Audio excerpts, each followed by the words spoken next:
Maya paabak, maya agat panapon, maya pabengge. Those are some examples of Kapampangan words means good morning, good afternoon, and good evening.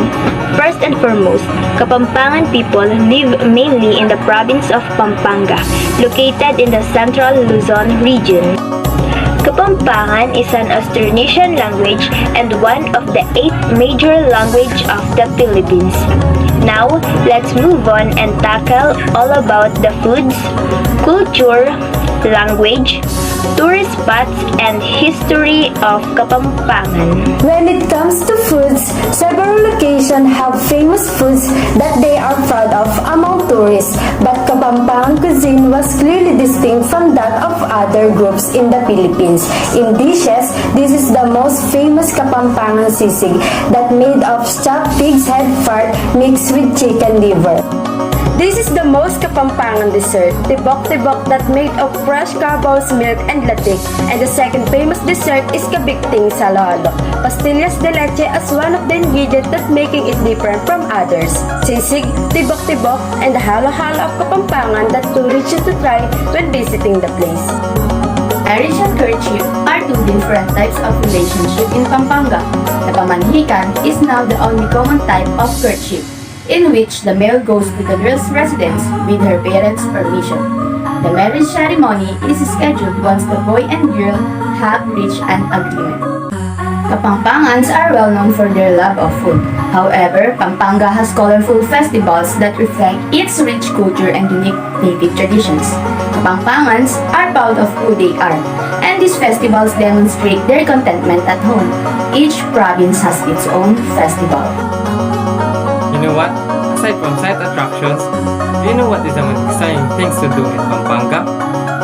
Yes, festivals. So, these are the following grandest and jaw-dropping festivals in every part of Pampanga. The first one is Sinokwan Festival, Giant Lantern Festival or Ligligan Parol, Philippine International Hot Air Balloon Fiesta, Makatapak Festival, Duman Festival, Frog Festival or Fiestang Togak, Dukit Festivals, and San Pedro Cotod Lantern Rides. Also, there's a lot of interesting activities that you could experience once you get travel in Pampanga. Kapampangan or Pampango, most known as Amanong Sisuan, is the mother tongue of the province Pampanga. It is one of the 8 major languages in the whole Philippine archipelago. Kapampangan was derived from the root word Pangpang, which means riverbank, a name given by Spaniards when they discovered natives living in Pampanga. The Kapampangan language is closely related to others of Central Philippines, all of which belongs to the Austronesian family of languages. But what Kapampangan makes unique is that it differs from many Philippine languages in requiring pronoun even if the noun it represents or the grammatical antecedent is present. Pampangan language preservation is considered of the Philippines' endangered languages. Each year, fewer and fewer Kapampangans speak the language. 10 years ago, people have already been written about the alarming issue of Kapampangan as dying language. Some of experts say that soon, this language will become extinct. These are the list of common phrases in Kapampangan language translated to English. Mayap aabak, good morning. Mayap agat panapun, good afternoon.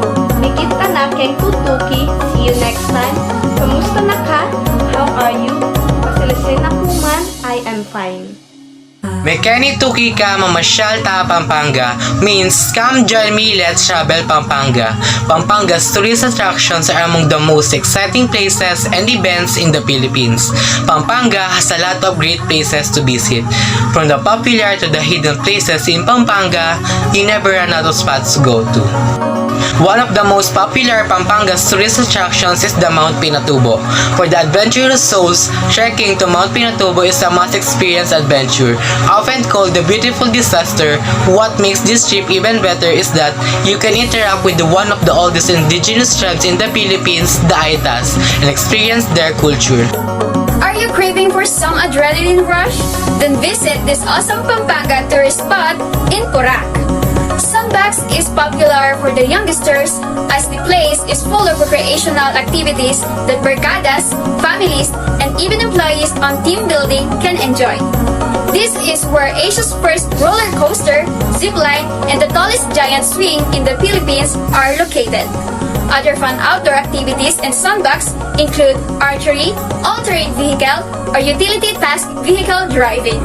Pampanga was founded by the Spanish conquistador Martin de Goiti in 1571. The name was derived from the native Kapampangan words Pangpang Ilog, meaning riverside, where the early Malayan settlements were concentrated along the Rio Grande de la Pampanga. Pampanga is one of the richest provinces in the Philippines that was reorganized as a province by the Spaniards on December 11, 1571. Based on archival shreds of evidence of Pampanga history, the province is a descendant of the Luzon Empire, which was colloquially known as the Kingdom of Tondo. Now that they're done tackling about Kapampangan's culture, history, language, and food, let me give you some summarization of our topic. Kapampangan are well known for their passion for foods.